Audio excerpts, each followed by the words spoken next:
talk to Richard Bryant about his fascination with the work of Carlo Scarpa. Richard, when is the first time you encountered Scarpa's work? Do you remember that? Well, I think it was probably as a student studying architecture that I became aware of Scarpa. And then, of course, I spent 2 or 3 months in Italy studying Palladio. And I was staying in Vicenza and became aware of Scarpa's work and visited Venice and saw some of Scarpa's work. So that was the sort of beginning of my experience. And did you remember, did you immediately become fascinated with his work? Was there something about Scarpa's work that was particularly congenial to you, or do you think it was something that you developed later, at a later stage in your life? Or?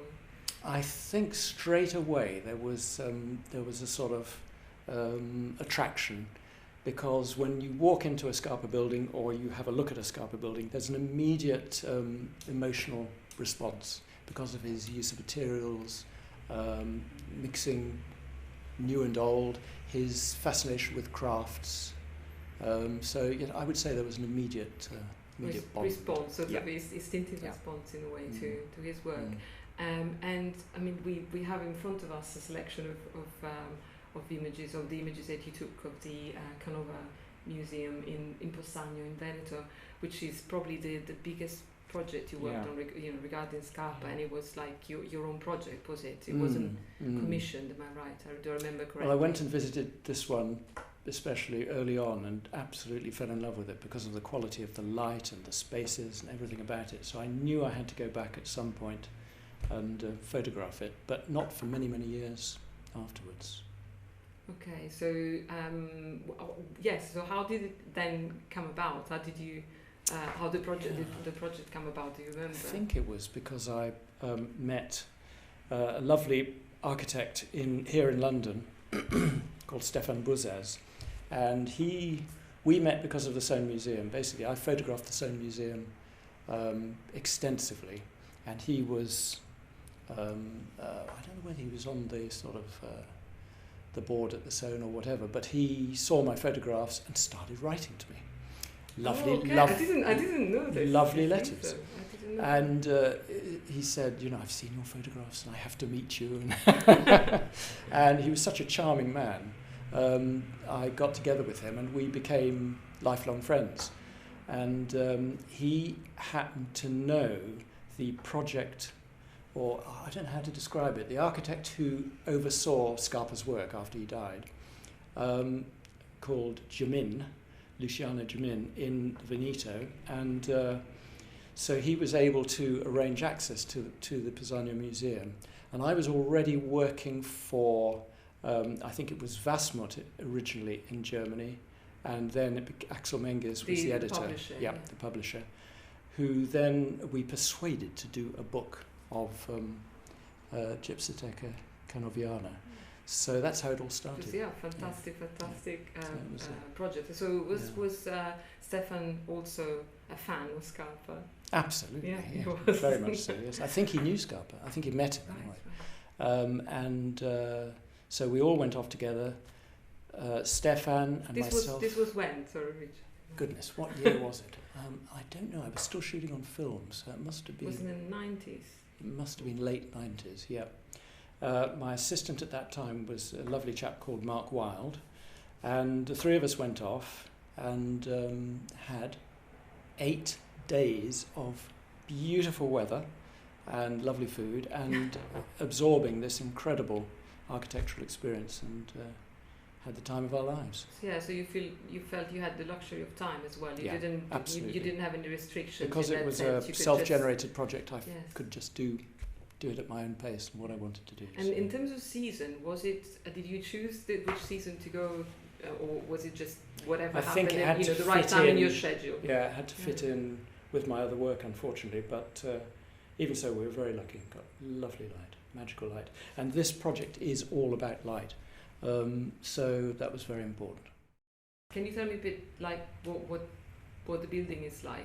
Because obviously it's a Carpa designer extension, didn't it? Yes, that's right. It's an existing building, although he oversaw or he redesigned the galleries as well, the historic gallery like this. But then you go through a few little spaces, wonderful progression of spaces, and come out at his very sort of, I suppose, modernist sort of extension in a way. Although you can't really categorise Scarpa as a modernist. Yeah. I don't know whether anyone has ever categorised his work. It's so unique. Yes, it's impossible to label, really. But very difficult to photograph because the scale of the spaces is difficult to actually record photographically because the camera always using tends to both the existing building and the new building. You feel they have the same issue in terms of scale. Yeah, quite difficult. But I've got as close to it as I can. I think the camera tends to always lie, but you can use the way it distorts space to one's advantage. So I feel that sort of little glimpses, although the large establishing shots are essential, little glimpses from one space to another often tell more about the space than the big wide-angle shots. Of course, and also by looking at the photographs you took of the existing building, it seems that the light there is also wonderful. So it's obviously something that Scarpa must have noticed when he designed the extension, and you also, it's such an important element in your photography, isn't it, light? So you capture the light in that part of the building as well, obviously, as in that's Scarpa's the general aim, yes. And I can remember we had to wait some time, because the light changes all through the day. You could end up spending all day in one space because the light would change the character of that space as it moved around. That's right. The light. And sometimes we had to go back day after day just to get the light at one crucial moment because we'd spotted something that we knew was important. And then, of course, by the time you've set up the camera, you've missed it. So we'd go back again the next day. But that was the pleasure of it, to have the time, the luxury of the time to do that. And what was his, I mean, Stefan was, what was his role during the shoot? Well, Stefan's role is a very interesting one because, I mean, he was an architect as well and a great Scarpa fan, but also he had additional value in that he had a wonderful, like you, a wonderful sense of good food, and so we always had to eat well, which is very important. Very important element on any photo shoot. We would go, we would have proper lunch times, which we don't often get the luxury of, and he would talk endlessly to the waitresses or waiters about the food, and we'd sit and have a lovely meal. And so that was another very pleasurable sort of facet of the shoot. Yeah. Yes, absolutely. And in terms of the actual photography, did you sort of talk about it when you were shooting? No, not at all. He was just there. Yeah, he was just there, and he just was enjoying being there. And no, that's not true. Little bits are coming back to me now. He would rush around and come back very excited and say, Richard, you've got to come and look at this. I say, Stefan, I'm doing this. I can't go. I can't be in two places at once. So he did get very excited about it all. So, yeah. Did he take photographs? He did, yes. And we have some of his photographs, yeah. He had a good eye. So he could spot things that I might miss. And obviously, in terms of equipment and the camera you were using, obviously at the time you were still shooting on film. That's right. Yeah, can you tell me a bit? Yes, I mean, it was a wonderful pleasure to photograph on 5x4 film, transparency. And because it was a labour of love, I did it in colour and black and white because the subject matter really works beautifully in black and white as well. As well, of course. Which meant quite a lot of, the process people probably aren't aware of, but the process of shooting on 5x4 entails a lot of care. It entails unloading film every evening, cleaning holders, loading them up again, preparing for the next day. So there's a whole process which runs through the whole project. Now, shooting digitally, I wouldn't say that doesn't exist anymore. It's just a totally different process. I still use a monorail camera to which I attach a digital back, but instead of in the evenings having to reload film and all that entails, I now have to download all the images from the day and back them up onto hard drives and that sort of thing. So it's just a different... With the advantage, obviously, of being able to check the results of your work straight away while having to wait. In the days of film, it was a little bit nerve-wracking that you never knew whether you'd really captured things exactly as you wanted them until you got back and processed them. Now we can check everything on the laptop and You know you've got it, and if you want to reshoot something, you can reshoot it. Yes, Yeah.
Tell me a bit about the role of Polaroids in the process.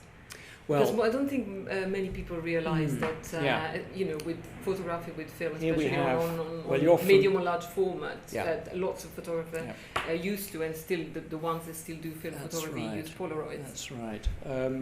Well, here we are. Here are the 5. What I used to do is to keep these Polaroids. I used to shoot a Polaroid always first, and this acted as a sort of check on the composition and the light quality, the tonal qualities, and composition being the most important thing. Also, if everything was perfectly clean and you'd taken all the little extraneous things out of the shot that you didn't want, or moved any furniture if there was furniture, of course not in this case. And then they were a useful record of the shot to put on file. So here we are, I don't know, 15 years later, and they're still, I can't believe they haven't faded, they're still good Polaroids. Because obviously you took black and white Polaroids rather than colour. Yeah. Now there was a reason for that. Colour Polaroid, I always found didn't give me a feel of the composition and the tonal qualities in the way that black and white could. And this is a very high quality black and white Polaroid. Are they still made? Do you know? Doubt it. Yeah. I doubt it. No, I don't think so. But also, I imagine that colour Polaroids, the colour is not really. I mean, you can't really rely on. It distorts the colour. Yes, so it wouldn't have helped you or given you any information really about the colour. I imagine. Yeah, actually, that's another interesting difference between film and digital. We used to go around with a colour temperature meter and measure the colour temperature in all these spaces and filter the camera to correct the colour. Now with digital, we can dial in whatever colour we want, or the digital backs don't have automatic white balance, but you can change the colour balance. So that's another worry that you don't have anymore. In the old days, if you hadn't got the colour right, your transparencies would come out the wrong colour. Of course. And I could correct that to a certain degree with washes, but with digital and with your raw file, you can change the colour in any way. You have utter freedom to change the colour and correct it as you see fit. So yeah, that's another great advantage of digital. A lot of people say, do you miss film? And I do, in a way. Have we got any? Yes, transparencies, yes. Let's have a look at some of the original transparencies. 5x4 colour transparency. This is basically a 5x4, and that's actually his death mask, so maybe not appropriate at this No, I love point. that. I love that But, image. This is a 5x4 colour transparency of that image there. Of the entrance. And I would shoot 2 or 3 of those because if you needed to send one to a publisher or something like that, you could always keep one safely in-house in the file. And obviously an in-camera copy is much better than a dupe copy. This is really, again, trying to capture the quality of light, which is so transient. These shadows and strips of light would move across the space in minutes. literally in half an hour that would be right across the space and then gone. So it was very, very crucial, the timing of shooting. Yeah. So, and I imagine it was so important for you to have all that, lots of time at your disposal and being able to go back. The luxury of time, which I don't always have. Yeah, absolutely. Of course.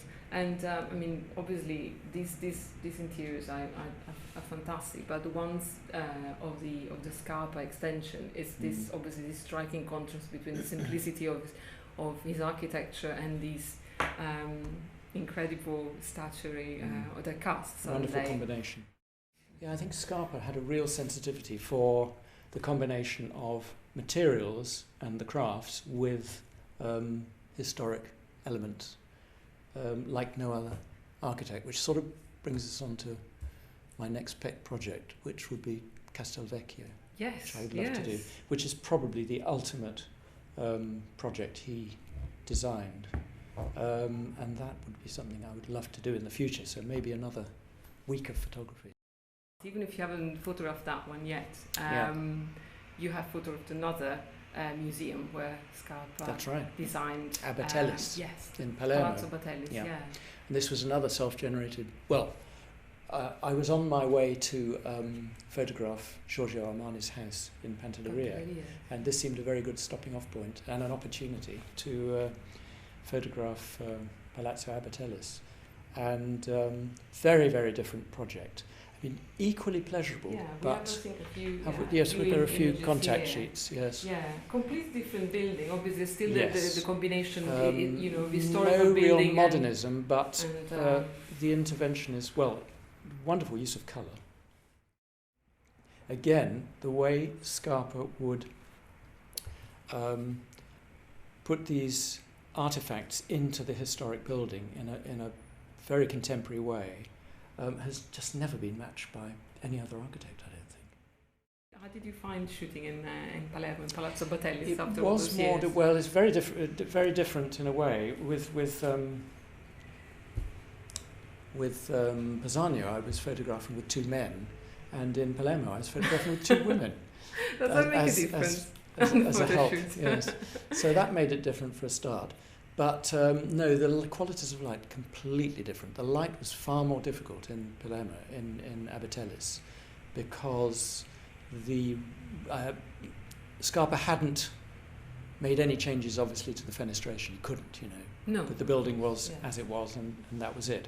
Whereas the fenestration in the new extension in Pisanio, he designed these windows. I think I read an expression, lovely expression once, that he was trying to capture fragments of the sky, which really he did. I've got one or two shots which I don't have here, which show how these square sort of cubic windows actually do capture the light from all sorts of different angles and bring it into the building.